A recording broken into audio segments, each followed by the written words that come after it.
Samuel Huntington, I'm not arguing for a sort of Samuel Huntington American exceptionalism that highlights Protestantism, makes it culturally normative, and then worries about departures from that heritage, or worries about recent immigrants, for instance.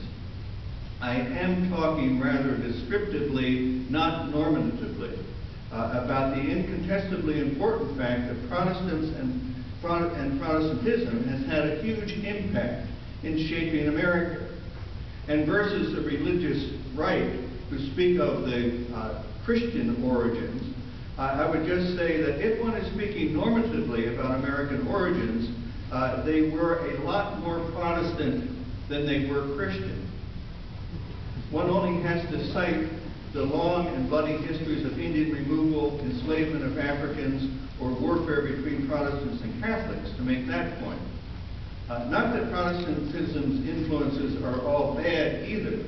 Protestantism is related to many things that we all like. But for now, let's just put aside the normative question.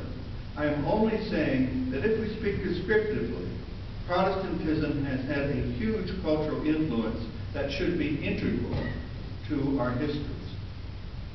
The second major story explaining American religion is that this is a nation of immigrants. And these immigrants brought with them huge religious diversity. Protestants themselves have been especially diverse and have always been divided by ethnicity and confession, and often by region of settlement. For many immigrant groups, their religious affiliation becomes more important here than it was when it was taken for granted in the old country.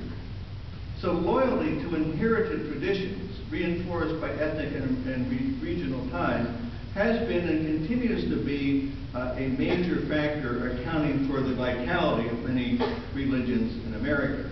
If you teach a place like Notre Dame, that becomes very obvious.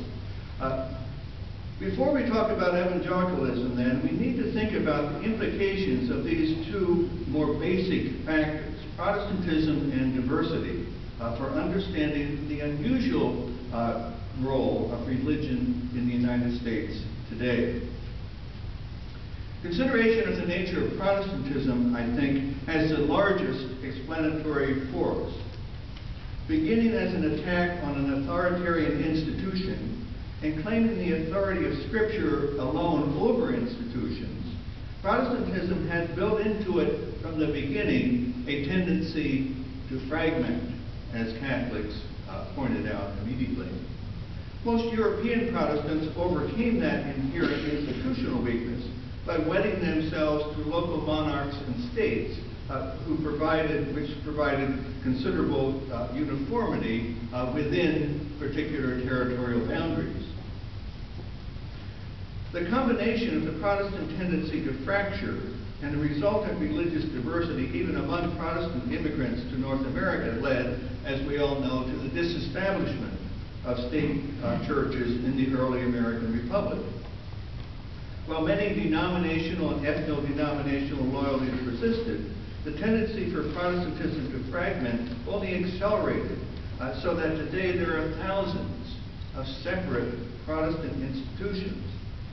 And today, not only is Protestantism balanced by a large Roman Catholic population, but the diversity is also bewilderingly multiplied by representatives of virtually every ethno-religious group in the world, plus countless homegrown varieties of religion.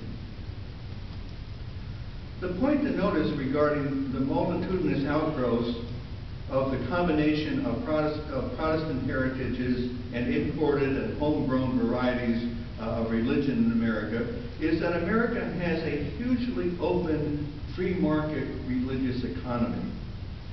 Lacking state support, religious groups become dependent on voluntarism. If they are to survive and thrive, they cannot depend simply on ethnic heritages or traditions forever, but they have to eventually win voluntary allegiance from their adherents. So let's reflect on the implications of the American free market, religious market, and religious voluntarism that it fosters.